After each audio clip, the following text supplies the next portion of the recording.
Disclaimer lang po, ang aking sasabihin ay base po sa Biblia. Purong Biblia lang po ang aking tatalakayin. Kaya wala pong kinakampihan ang channel na ito na sino mang politika, mapapula man o mapaberde, wala po akong kinakampihan. Nais ko lang po kayong maliwanagan kung ano ang stand ng Diyos tungkol sa issue ng pagrespeto sa pamahalaan. Kaya bago po tayo mag-comment sa comment section, make it sure na patapusin niyo muna ang videong ito bilang isang matinong tao at tunay na Kristiyanong mamamayan. Romans chapter 13, paliwanag natin. Maliwanag sa Bible na may inuutos ang Diyos sa atin through Apostle Paul na kailangan tayo magpasubmit sa authorities. Yun ang problema. Basahin natin. Sabi rito, ang bawat tao ipasakop sa mga pinuno ng pamahalaan sapagkat walang pamahalaang hindi mula sa Diyos. At ang pamahalang umiiral ay itinatag ng Diyos. Ang linaw, bawat tao ipasakop, hindi lang tayo, hindi lang Kristiyano, bawat tao. Kapatid, taas nga ang kamay dito. Magsabi nga ng amen yung hindi tao. Type nyo amen kung hindi kayo tao. Okay? Matatype ka. Ayan, si Kambing nag-type. Kambing. Yun. Di raw siya tao. Pero lahat tayo dito tao, di ba? Ay, amen, sige. Okay. Hindi lang ako tao rito. Kambing lang ang hindi tao dito, ha? Lahat tayo tao, okay. Pag sinabing lahat ng tao, lahat tayo dapat pasakop. Di ba?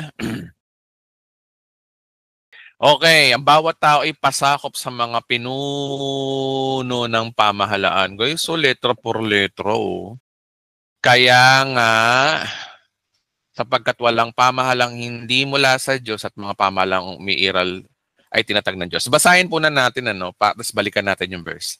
Verse 2, kaya nga ang lumalaban sa pamahalaan ay lumalaban sa mga itinakda ng Diyos. At lalapatan ng parusa ang sino mang lumalaban. Tingnan nyo, kautusan talaga to eh. Ang Bible po kasi, pag sinabing kautusan, may parusa. Hindi lahat ng nasa Bible ay kautusan. Pag sinabing utos, utos. At pag may sinasabing dapat gawin, utos talaga siya at may parusa. Ito may parusa Parusa nino? Parusa ng tao. Hindi parusa ng Diyos. Okay? Linawin ko kapag hindi kayo sumusunod sa pamahalaan, makakatanggap kayo ng parusa sa tao. Hindi sa Diyos Ang Diyos hindi na tayo pinaparusahan Hindi mapagparusa ang Diyos. Romans 8:1, ang relasyon natin sa Diyos, there's no condemnation dahil kay Christ Jesus. Okay na tayo doon. Yung problema yung tao lang, Okay, ang mga pinuno ay dapat katakutan ng gumagawa ng masama, ngunit walang dapat ikatakot sa kanila ang gumagawa ng mabuti. Ibig mo bang wag matakot sa mga namumuno? Well, gumawa ka ng mabuti. Wala yung well dito, Dapat may well dito Okay, jokes. Okay, gumawa ka ng mabuti at papupurihan kanila. Verse 4, sila'y mga lingkod ng Diyos sa ikabubuti mo. Ngunit matakot ka kung gumagawa ka ng masama sapagkat talagang may kapangyarihan silang magparusa. Sila ay mga lingkod ng Diyos, hindi sila lingkod ng demonyo, guys. Okay? At nagpaparusa ang mga gumagawa na masama. Hindi demonyo ang gobernador nyo, hindi demonyo ang mayor nyo, hindi demonyo ang barangay captain nyo, hindi demonyo ang mga pulis, Hindi demonyo, lalo na ang presidente ng Pilipinas, hindi po siya demonyo. Sila ay mga lingkod ng Diyos. Sino may sabi? Ako ba? Romans 13 verse 4. Hindi naman to Edwin Edwin 13 verse 4. Pangunahan ko na yung magko-comment dyan sa YouTube wala akong politiko dito, At never akong babagit ng politiko. Maka-Diyos po tayo, hindi po tayo maka-politiko. Bahala na kayo kung sino isipin yung mga politikong sikat ngayon na nagbabangayan. Hindi ako makadoon. Nais ko kayong dalhin sa pagiging maka-Diyos. Okay? Tinuturo ko ito sa inyo para maging maka-Diyos tayo, hindi makaganto at makaganyan. Okay? Oh. Kaya ang channel na to, si Kristo ang tinataas dito. Kaya kung hahaluan ng politika ang channel na to, ibablock ko kayo. Dahil dito ay religious page to, walang kinalaman dito yung mga awayan ng mga politika ngayon. Sa halip, gusto kong ituro sa inyo kung ano yung sinasabi mismo ng Biblia. Okay? Pagpatuloy natin, kaya nga dapat tayong pasakop, hindi lamang upang maiwasan ng kayo ay maparusahan. Sino maparusahan? Nino, ng pamahalaan. Hindi Diyos. Okay, so yan ang dahilan kung bakit kayo nagbabayad ng buwis at mga pinuno ng pamahalaan ay mga lingkod ng Diyos. Inulit na naman, no, ang lingkod ng pamahalaan ay mga lingkod ng Diyos. Tingnan natin sa King James kung yun talaga ang totoong sinabi na they are servant of God. Ang linaw dito na they are God's ministers eh. Hindi naman devil's ministers. Pero yung mga kapwa natin Pilipino, kung makabash ngayon sa mga pinuno, no? Sabihin mo ang pinuno mo na tanga yung sorry for the word tanga daw yung mga kongreso. May narinig akong ganyang vlogger sinasabi niyan tanga daw yung kongreso. Diyos ko. Oh. Nako po, okay. Ngayon isa-isay na natin to. Isa-isay na natin. Ito na. Ito na yung inaantay ko. Iisa-isay natin to. No? Hihimay-himay natin yung salita ng Diyos. Alam nyo, yung mga hindi nakakaunawa, bahala kayo, no? Sabihin nyo akong namumulitika. Bakit? Ang politika ko, totoong may politika dito sa pinag-uusapan natin, pero nasa side ako ng Diyos. Nasa side ako ng Diyos. Dinadala ko kayo sa side ng Diyos. Ang side ng Diyos, kung bakit ko sinasabi nasa side tayo ng Diyos, kasi Biblia ang basihan natin. Ano ba tong Biblia? Salita ba to ng Diyos o salita ng tao? Salita ng tao ba to? Alam naman natin kahit hindi Kristiyano, kahit mga Muslim, ito ay salita ng Diyos. Diyos ang may sabi nito. Kaya hindi po ako may sabi nito. Okay? Okay, una, sabi dyan, no, ang bawat tao. Basahin natin sa totoong sinabi, King James Version.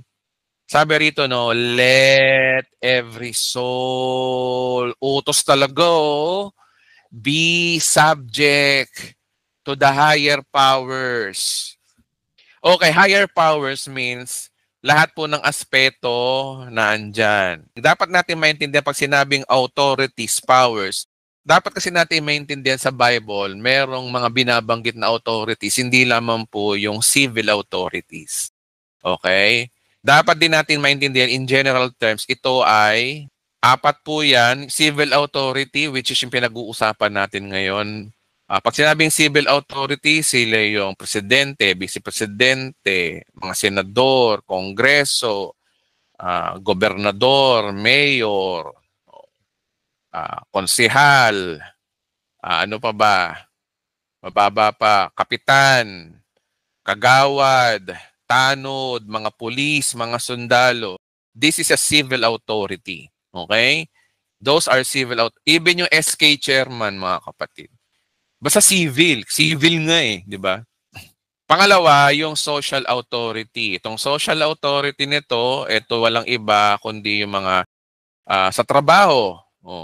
Sa eskwelahan, halimbawa, sino ba yung mga nasa social authority? Kung sa trabaho, ito yung mga boss, mga manager, supervisor, sino pa ba? Tinan nyo, no, ang lawak ng kautusan ng tao, no, na dapat tayo magpasakop. Ano ba? Sa mga boss yan, sino pa ba? TL sa call center, TL nyo. Ano ba yung TL? Team leader, ayun. Sa company, supervisor, sa mga storehouse. Alam niyo na yun, mga boss, madaling salita. HR, the best. Dapat sunod tayo sa mga yan. Kundi yari kayo dyan. Ma-HR kayo. Okay, sino pa ba? Family, sa family authority, nanay, tatay, kuya, ate. Kawawa yung bunso, wala siyang authority. Kailangan niyang sumunod sa kanyang tatay, nanay, 'di ba? Sa mag-asawa, sino mataas sa kanila? Aminin na natin, lalaki, ang babae dapat nagpapasakop sa asawa, hindi yung babae nagnanakop. Okay? Okay, that's it. Ano ba sa church, simbahan, sino, pastor, pastor's wife, respeto natin sila. Sino pa ba yung mga nasa mga board of deacons, board of demons, deacons, elders, wag na nga, ano pa ba? Okay, so yun po mga kapatid, no? Isang bagay mga kapatid bago tayo magpatuloy. Kaya yung iba rito nasasaktan kasi meron tayong dapat na unawaan kapatid, no? Mahirap i-apply sa isang demokratikong bansa ang ideolohiya ng kingdom mindset. Na ito yung gusto kong parating sa inyo. Mahirap ipaliwanag, mahirap talagang implement, lalo na tayo, demokratikong bansa tayo, di ba? Tayo mga demokratikong bansa, ang mindset kasi natin, people's right, di ba? People power. Kaya nga siya tinawag sa democratic, kinuha sa salitang demos kratos. Yung demos, kapangyarihan. Yung kratos, tao. Kapangyarihan ng tao. So, yan ang ating gobyerno eh. Sanay tayo sa tinatawag na freedom of speech kasi yan ang demokratiko. People's right, 'di ba? Demokrasya tayo, 'di ba? Malayang mamamayan, malayang pagpapahayag. 'Di ba? Okay. So, yan po yung mindset. Kaya nga lang, ang tinuturo ho ng Biblia is kingdom mindset. Mahirap talagang i-implement sa ating kaisipan yung sinasabi ng Biblia, gayong mga demokratikong tao tayo. Mahirap para sa atin magpasakop sa isang ruler na hindi mo malaman kung dapat bang sundin o hindi. Kung ito ba ay padala ng demonyo o hindi, no? Mahirap 'yun kasi nasanay tayo sa isang demokrasyang bansa. Kaya natural lang po talaga na ito'y masakit sa pandinig ng mga kapwa ko Pilipino ngayon.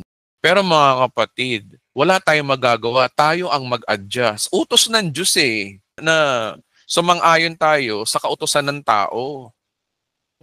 Kaya nga sabi rito, no, let every soul be subjected into the higher powers, for there is no power but of God. Kaninong kapangyarihan ang ine-exercise nila, ang basbas nila? Sabi rito, no, sapagkat walang pamahalaang hindi mula sa Diyos. Bakit ba bingi ang ibang Pilipino dito? Oh.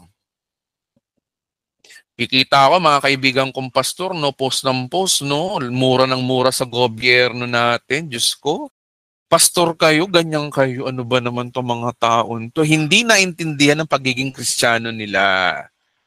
Ay liwanag dito, walang pamahalaang mula sa Diyos. At ang Diyos, sino daw ang nagtatag? Ang Diyos ang nagtatag ng pamahalaang umiiral. Mahirap tanggapin to ng mga taong bingi. Nilamon na ng sistema ng ating kultura bilang Pilipino.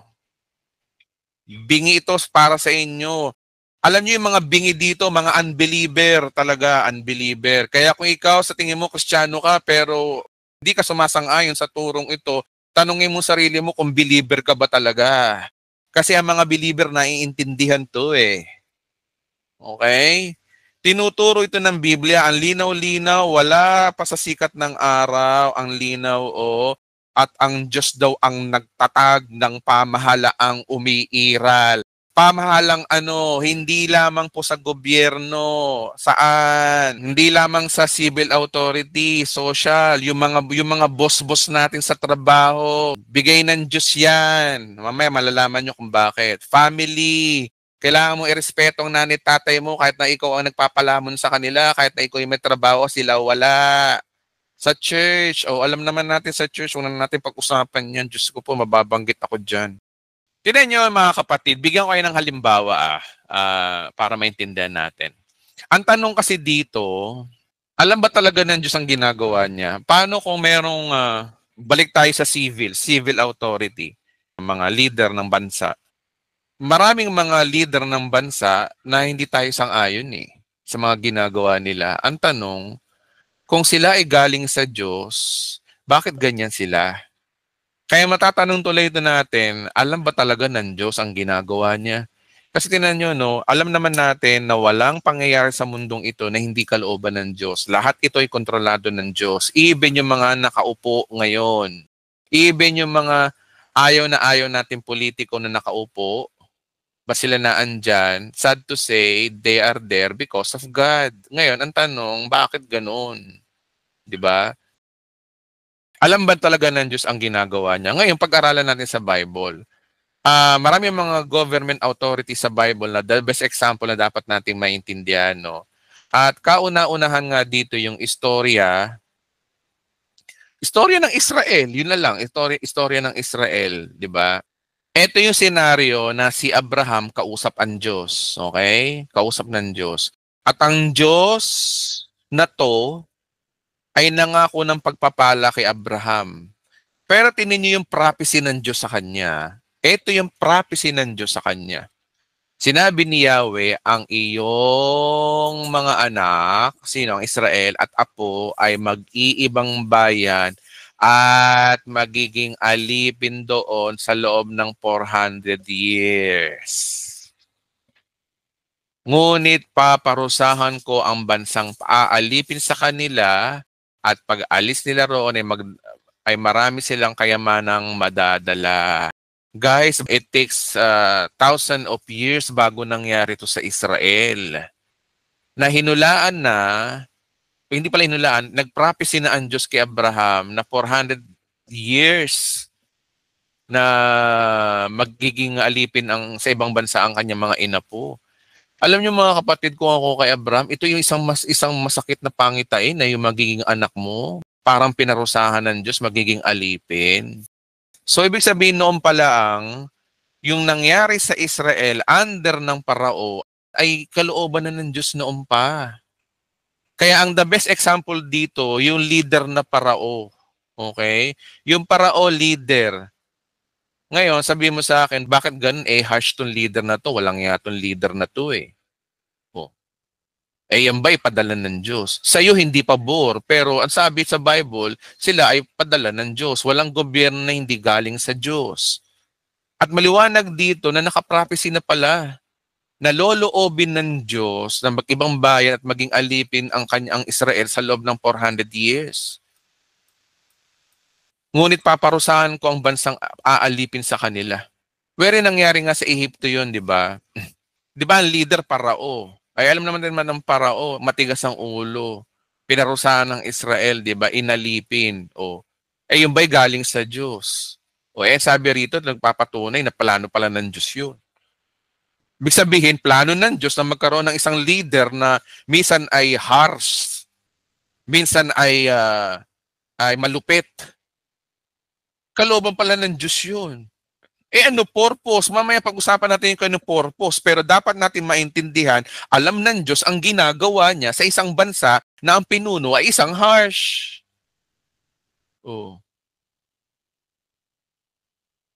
Maswerte nga tayo. Meron tayong mga naging presidente sa Pilipinas na hindi kasing harsh ng Parao. Pero tayo mga Pilipino, no, hindi na kontento sa presidente natin kung ano meron tayo People power 1, people power 2, people power 3, meron pang 4, 5, 6 siguro. Diyos ko. Wala nang nakontentong Pilipino na naupo dyan sa Malacanang na yan. Wala nakontento. Lahat lagi may reklamo. Hindi naman harsh, na kasing tindi ni Hitler. Pero itong mga Israelita, nagkaroon sila ng leader talaga. Inalipin talaga sila. At dito, nagpapakita na pati yung pala kalooban ni Yahweh. Di ba natin naiintindihan? I hope na naiintindihan natin to mga kapatid, no? Sabi ni ano no, ni Moses sa Parao, ang sabi daw ng Diyos, but I have raised you up for this very purpose, may purpose. Ang Diyos pala ang nagluklok sa kapangyarihan, itong Parao na to, si Nemesis. O Nemesis ba to? Ano ba pangalan nun? O basta may sis, yun na yun. Okay. May purpose. Ibig sabihin mga kapatid, ang Diyos naglalagay ng leader, laging may purpose, hindi walang purpose, may dahilan, hindi ano lang, nataon, naminalas lang. Kalooban ni Lord yun. Oo. So ibig sabihin, dahilan para igalang dapat natin sila. That I might show you my power, that in my name I might proclaim in all the earth. Tagalog. Subalit dahil sa layuning ito, binuhay kita. Sinong sinasasalita rito? Ang Diyos. Sinong kausap? Yung paraon. Ano daw sabi ng Diyos sa paraon? Upang maipakita ko sa iyo ang aking kapangyarihan at ang aking pangalan ay mahayag sa buong daigdig. Ang purpose pala na nangyaring mga istorya sa Ehipto, yung umulan ng apoy, umulan ng maraming mga palaka, balang, o mga himala, no?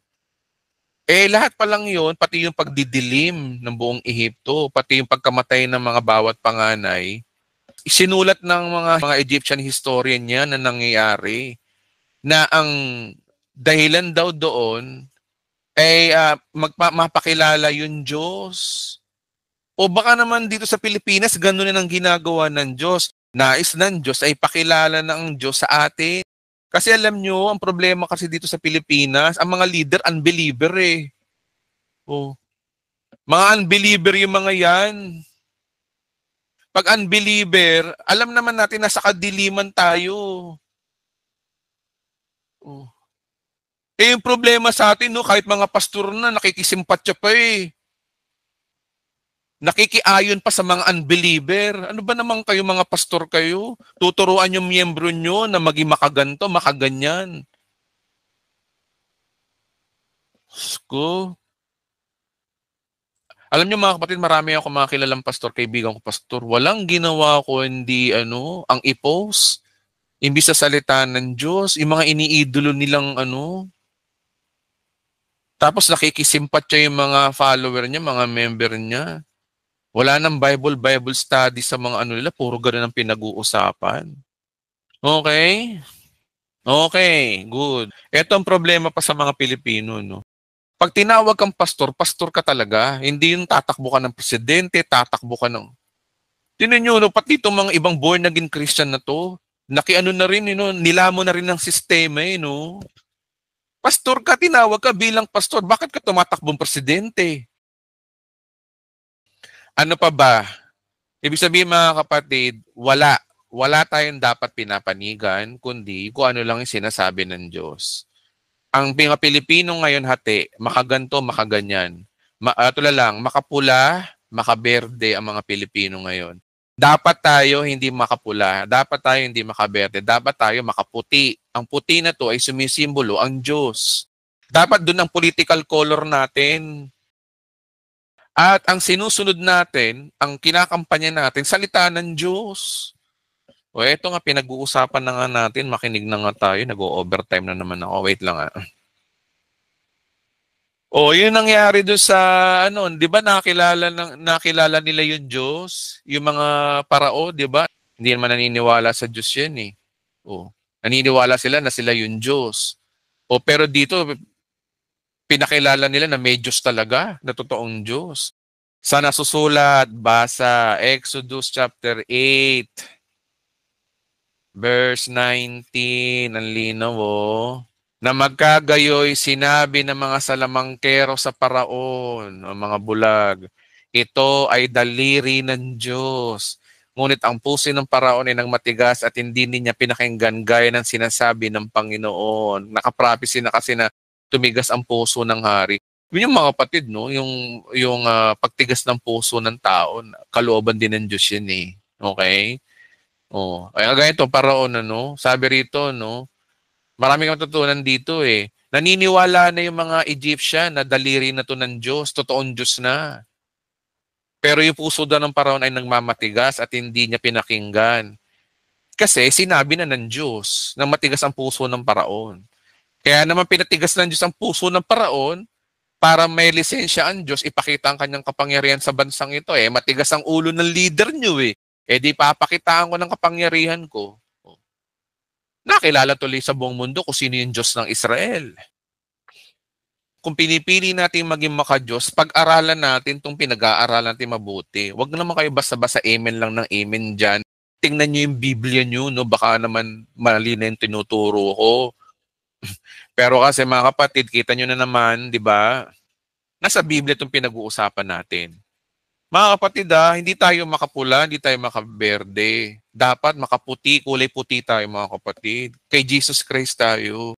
Ikampanya natin. At pag sinabing puti, pagkakaisa. Ipanalangin natin na magkaisa na ang ano. Oh. Dati nga, tuwan-tuwa ako sa dalawang kulay na to, magkasundo nag-away walang imposible sa Diyos. Pag-pray natin na magkabati na sila, magkaayos-ayos na sila, tama na yung awayan na yan. Mga bata no? Dapat mga kapatid, ganito ang mentality natin bilang isang Kristiyano Doon tayo sa pagkakaisa. Hindi yung we divide, pati ang church nagdi-divide, pati ang pamilya nag-aaway dahil lang sa politiko. Diba? Okay, continue natin. Continue. O bandang huli, ang parao. Parang nakilala na rin ng parao ang Diyos. Ano nangyari? Ano resulta? Kaya nga sabi ko sa inyo, may dahilan ng Diyos for redemption of mankind Nais na ng Diyos, magpakilala ang Diyos. Ito yung paraan nyo. Yung nangyari sa Israel, kalooban ng Diyos yun for redemption. Sabi dito, ang paraon ay nagsugo na ang pinatawag sina Moses at Aaron at sinabi sa kanila, ako'y nagkasala sa pagkakataong to. Ang Panginoon ay matuwid samantala ako at ang aking bayan ay masama. Nagsisi rin yung parao. Iyak siya, naintindihan niya na meron palang tunay na Diyos. Baka nga itong parao na to na namatay, naligtas pa to Baka nga naligtas pa to dahil nakakilala sa Panginoon sa kabila ng kanyang mga nagawang mali. Di ba? Mga kapatid, ang Diyos kasi puno ng biyaya Kaya nga lang kasi ang tao may free will. Ngayon, ang Diyos, ayaw niyang i-break ang free will. Ang magagawa lang ng Diyos, iligay ka sa sitwasyon na pipiliin mo ang Diyos. Ipagdasal na ma-full grace ang maupo na presidente. Pwede naman natin ipanalangin, di ba, na yung presidente ngayon maging full grace? Bakit kailangan pa tayo mag-antay na susunod na presidente? Mga kapatid, kung mananalangin tayo sa Diyos, ayusin na natin, di ba? Kasi ang problema kasi sa atin, tumitingin tayo sa tao Tingin tayo sa Diyos, walang imposible sa Diyos. Kahit ang presidente ngayon, na yung iba ay hindi sang-ayon, pwedeng gawin ng Diyos na maghimalaya at mabago ang puso ng tao, mga kapatid. Sabi ko nga sa inyo, maging maka-Diyos tayo Hindi tayo dapat tinitingin sa tao Kaya maririn yung panalangin na yan, na susunod na presidente, maging maka-Diyos. Hindi, ngayong presidente ngayon, panalangin natin. Kaya nga sabi ko sa inyo, manalangin tayo Di ba? Next. Alam niyo ang resulta? Nakilala na ng mga hentil ang Diyos ng Israel. Basa. May instances na nangyari ito nung panahon ni Joshua nung lulusubin nila ang Jericho. Ang Jericho ay Gentile nation. At matindi ang muog nito, kaya kailangan nilang lusubin.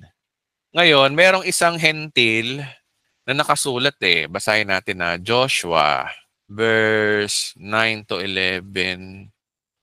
Ito yung lulusubin na yung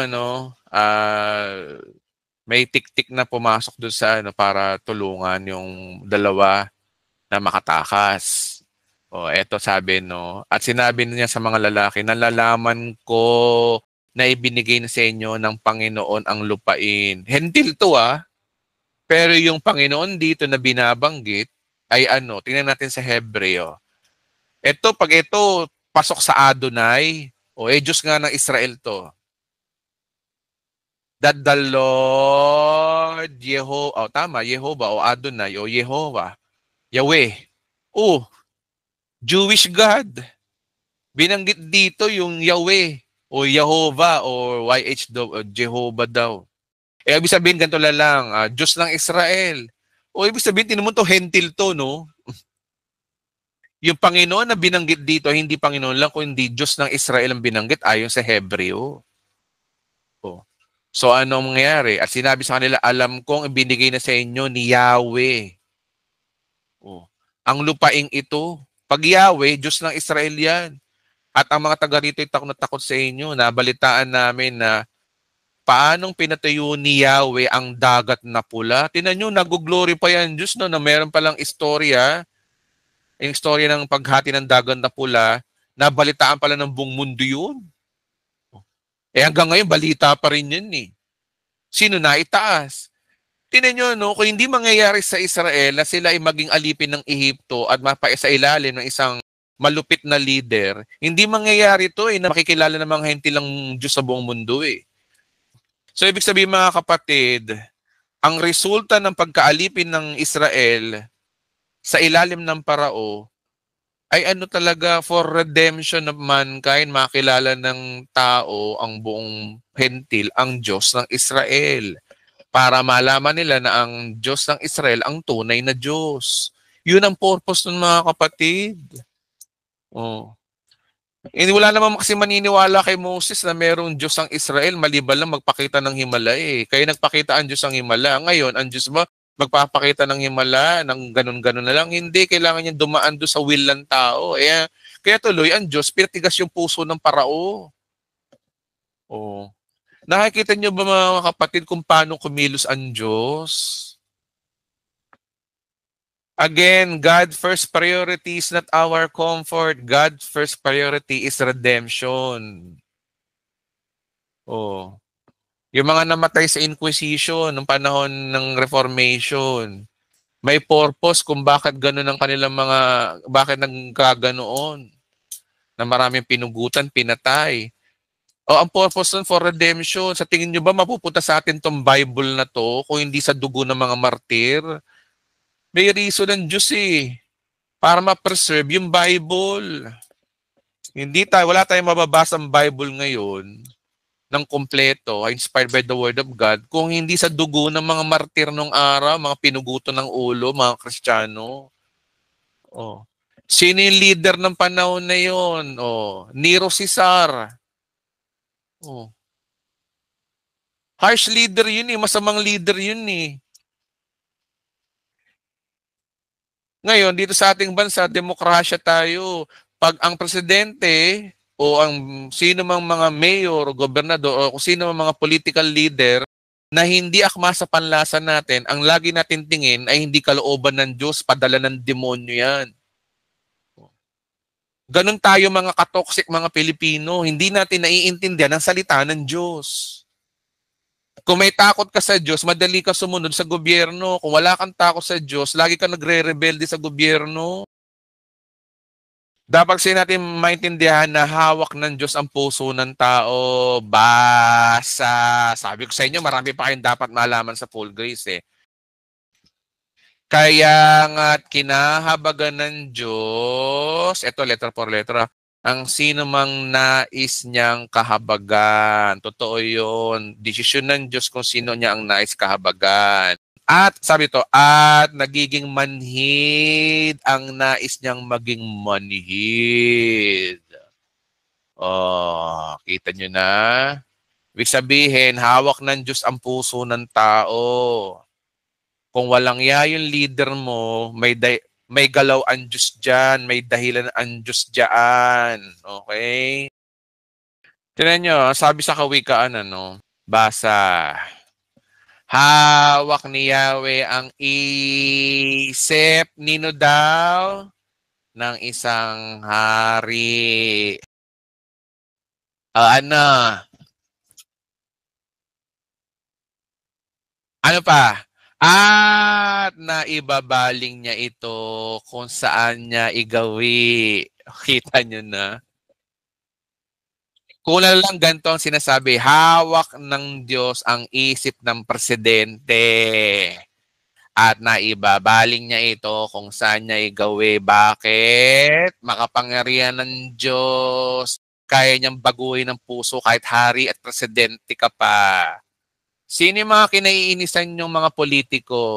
Congressman? Basahin natin to. Hawak ni Yahweh ang isip ng mga congressman at naibabaling niya ito kung saan niya igawi. O sino may problema ngayon?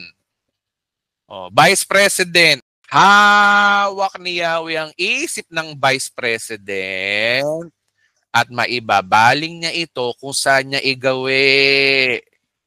Ano, mga kapatid, panahon na para baliin natin ang mga demokrasyang isip natin at pumasok tayo doon sa kingdom na nais ng Diyos.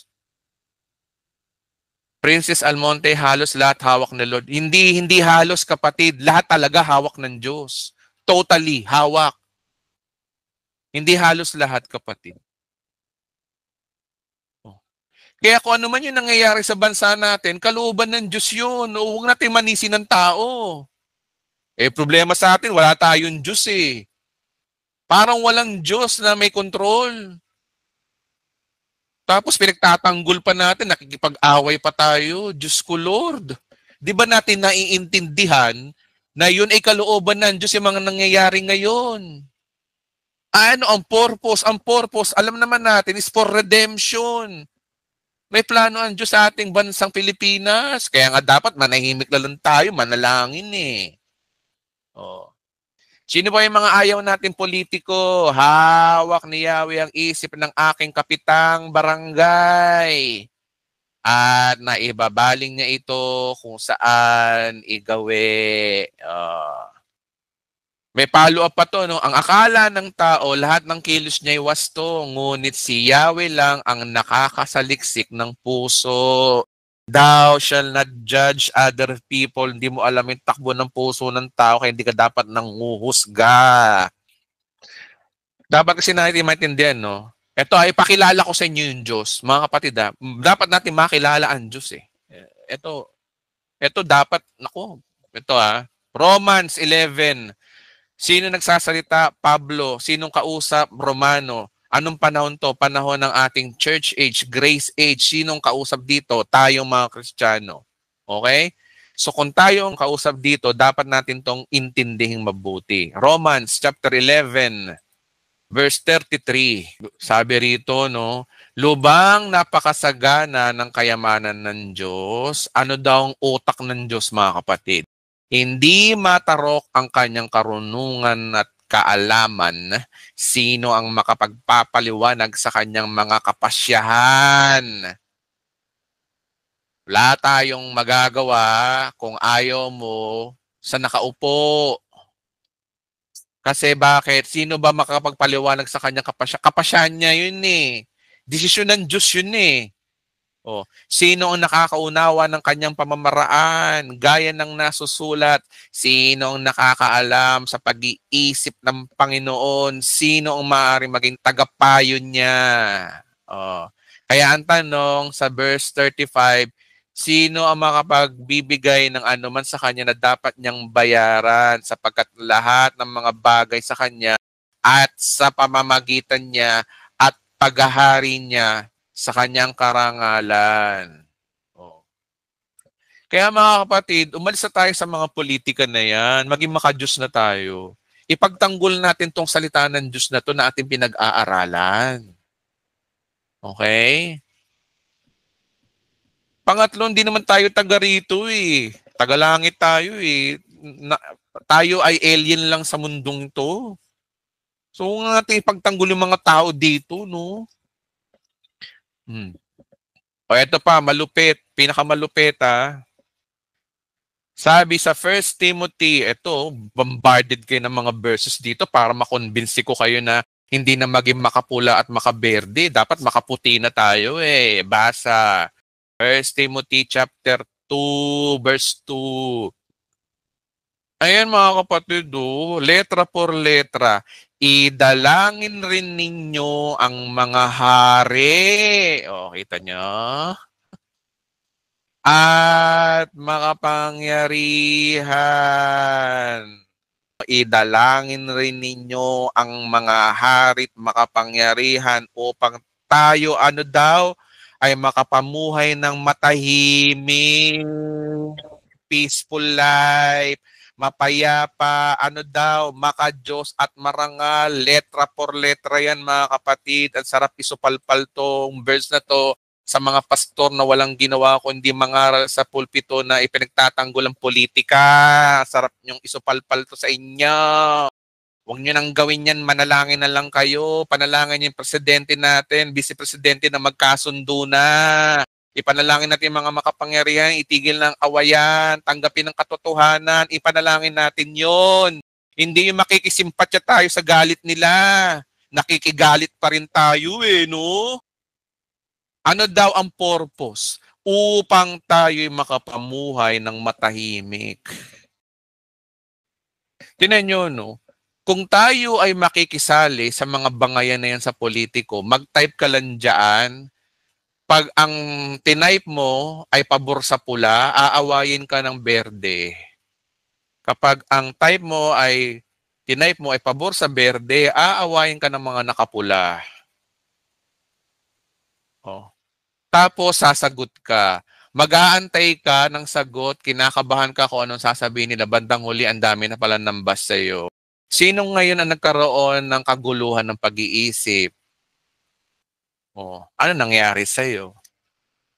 Kaya sa panahon nito mga kapatid, gusto niyo ng tahimik na buhay. Be silent and pray. Ito nga Sundin natin to 1 Timothy chapter 2 verse 2. Bagamat ito ay sabi ni Pablo kay Timoteo, pero yung idea dito bilang Kristiyano, ang kultura natin, idalangin ninyo ang mga hari at makapangyarihan upang tayo makapamuhay na matahimik at mapayapa, maka-Diyos at marangal. Ito, masakit na katotohanan, ito ay mabuti at nakakalugod sa Diyos na ating tagapagligtas. Bakit nakakalugod sa Diyos to?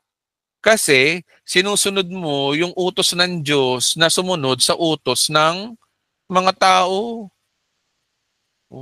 Natutuwa rin ang Diyos sa iyo kapag halimbawang ikaw ay nakikisama, kato paano naman. 1 Peter chapter 2 verse 16, tinuturo ng Biblia lagi, no? 1 Peter. Sabi sa 1 Peter 2:17 pala, igalang ninyo ang lahat ng tao at mahalin ang mga kapatid kay Kristo. Mamuhay kayo na may takot sa Diyos, na may paggalang sa emperador. Sa panahon natin ngayon to, may paggalang sa presidente. Okay? Vice-presidente. Okay? Tandaan natin, ang kasalukuyan nakaupo ngayon na presidente at vice-presidente, dapat natin silang igalang. Kahit magkaaway sila ngayon, huwag tayong sumabit. Bagkus, ipanalangin ang pagkakaisa nila muli.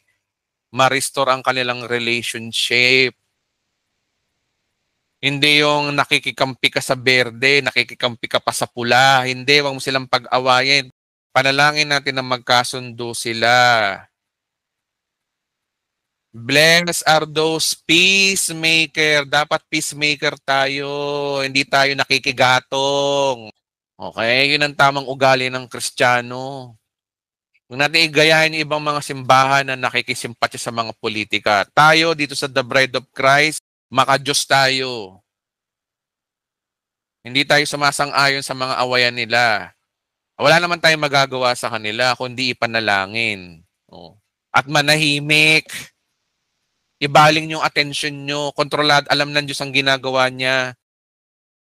Kasi yung problema sa iba, kung bakit pinagtatanggol nila yung mga idolo nila, kasi parang walang Diyos no? Parang walang Diyos na kumokontrol. Wala kayong tiwala sa Diyos, kaya kayo yung kumokontrol. Kaya tuloy, pinagtatanggol nyo ang inyong iniidolo para matalo yung kalaban ng idolo nyo. Dapat malaman ng tao na ang ginagawa ni ganito ganito, itong idol ko na ganito, malaman nila. Hello, trabaho mo bang ipaalam sa kanila yan? Una, nag-iisa ka lang sa loob ng 385 million na tao, nag-iisa ka lang. Oh. Trabaho ng Diyos yan para ipaalam sa tao kung ano ang tama. Darating ang panahon, malalaman din ng tao kung ano yung tama, mag-antay lang tayo. The truth will shall prevail at the last part of this life. Ayan o, ganito, paggalang sa emperador. Eh, sino ba emperador ng panahon ng ano? Oo nga, tinan nyo challenge ko kayo Sino ba emperador ng panahon ni Pedro? Kanino ba namatay si Pedro? Okay? Type natin, who emperor killed Peter and Paul? Sinong emperor Sina. Ayan na. Roman Nero Caesar.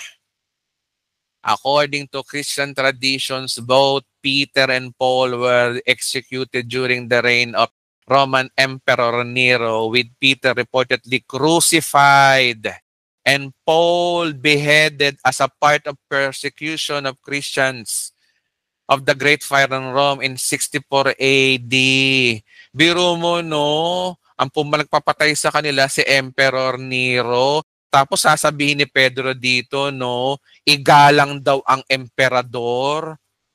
Tingnan nyo kung gaano kadakila ang mga Kristiyano nung araw. Pero yung mga Kristiyano ngayon, sasabihin yung presidente kung ano-ano mga sinasabi natin sa mga leader. Sabihin nating tanga, sabihin nating manyake, sabihin nating bangag, sabihin natin ng kurap. Anong klaseng Kristiyano ka? Di ba? Una, may napatunayan ka ba na manyakis yung presidente? May napatunayan ka ba na presidente ay hoodlum? Napatunayan ka ba na presidente ay bangag? May napatunayan mo ba? Kaya mahirap magpatunay, mahirap magsalita ng tapos eh. Hindi kaya dapat tayo mga Kristiyano, panalangin natin na Panginoon, panalangin ko po ang aming presidente at vice-presidente na magkasundo na po. Matigil na po ang awayan, i-promote nila ang kapayapaan muli, kung paano mo sila inuna. Alam niyo mga kapatid, ako nananalangin ako. Ako nanalangin ako na Panginoon, ibalik niyo po yung dating relasyon bilang dalawa, Panginoon, na maging maayos bilang ama at ina ng bayang ito. Palalangin ko po ang aming presidente, na patuloy mo siyang bigyan ng kalakasan, ng aking vice-presidente, na pilitin nilang magkaisa muli. May mga hindi pa sila pagkakasundo, wala silang alam niyo mga kapatid, sa totoo lang, yan dalawang leader natin na yan, matino naman talaga yung mga yan guys. Mababait mga taong yan. Alam niyo kung sino nagpadumi sa kanila, yung mga nasa paligid lang talaga nila. Totoo lang. Oh. So ibig sabihin mga kapatid, maswerte pa nga tayo, hindi si Nero Cesar yung presidente natin eh. Hindi yung presidente ng North Korea eh. Salamat nga tayo, hindi ganyan ang mga nagiging leader natin, pero tayo kung makareklamo, makapagsalita, makapanlait tayo sa mga leader natin. Mga kapatid, no, yan ang tunay na Kristiyano. Law-abiding citizen, marunong sumunod. Ngayon, ang tanong kasi dito, ano ba ang pagkakaiba daw ng pagsunod sa pagpapasakop? Okay. Ayon kasi sa Hebrew chapter 13, Hebrew chapter 13 verse 17, sabi dito, no, pasakop kayo at sumunod sa mga namamahala sa inyo. Okay. Be submissive and be obedient sa mga namamahala sa inyo. Huwag kang magsalita ng masama laban sa pinuno ng iyong bayan. English. Do not speak evil about the ruler of your people. Kaya mga nakikinig dito sa YouTube channel, huwag nyo nang lait-laitin ng congressman, huwag nyo nang lait-laitin ang mga mayor, huwag nyo nang sabihin bangag ang presidente, huwag nyo nang sabihin manyakis ang presidente, abnoy ang presidente. Ang sabi ng Biblia, do not speak evil about the ruler of your people. Bible na may sabi, ako ba may sabi niyan?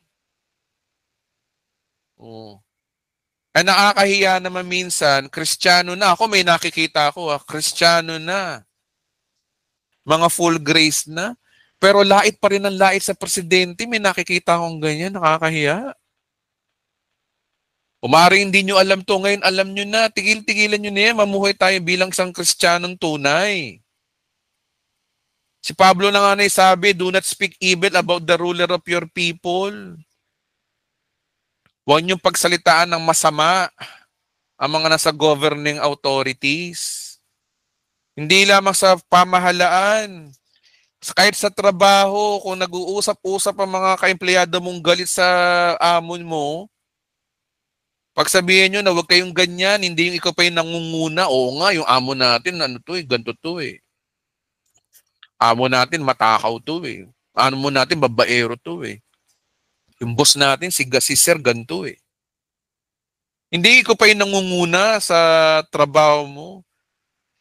Dapat kabisaduhin natin itong verse na to eh. Do not speak evil about the ruler of your people.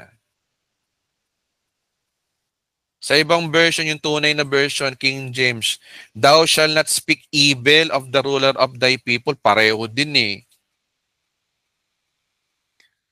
Ibang translation, huwag mong pagsasalitaan ng masama ang isang pinuno ng iyong bayan. Ito, specific to governing authority eh. Ang pagiging submissive, hindi ka dapat nagsasalita ng masama.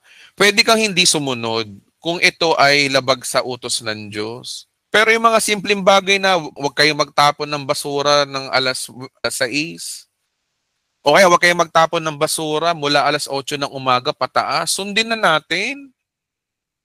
Sinabi ng barangay captain natin na huwag kayong magtatapon ng basura dyan. Sa simbahan naman, kapag sinabihan ka ng pastor mo na pag nagsusonglid ka, gusto ko naka-blue t-shirt ka habang that's not a big deal. Di na big deal yun. Big deal ba yun? O, sumunod ka ng masaya. Huwag mo nang kontrahin. Hayaan mo na, pagbigyan makisama na lang tayo. Pero kung sasabihin ka ng pastor mo na ng labag sa utos ng Diyos, doon ka na dapat sumunod. Pero sabihan mo yung pastor mo, pastor, di ba, ang sabi ng Bible, wag tayo magnakaw. So yung mga kapatid, pwede niyong pagsabihin yung mga nasa authority na may paggalang.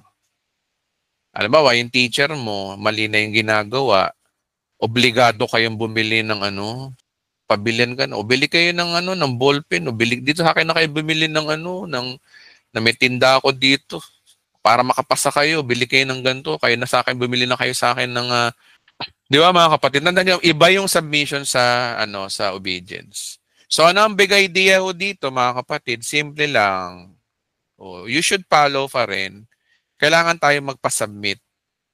We should submit. Sabi rito, huling basa ko na to, Romans chapter 13. Ang bawat tayo dapat pasakop sa mga mamamahalang authority. Magpasakop po tayo mga kapatid.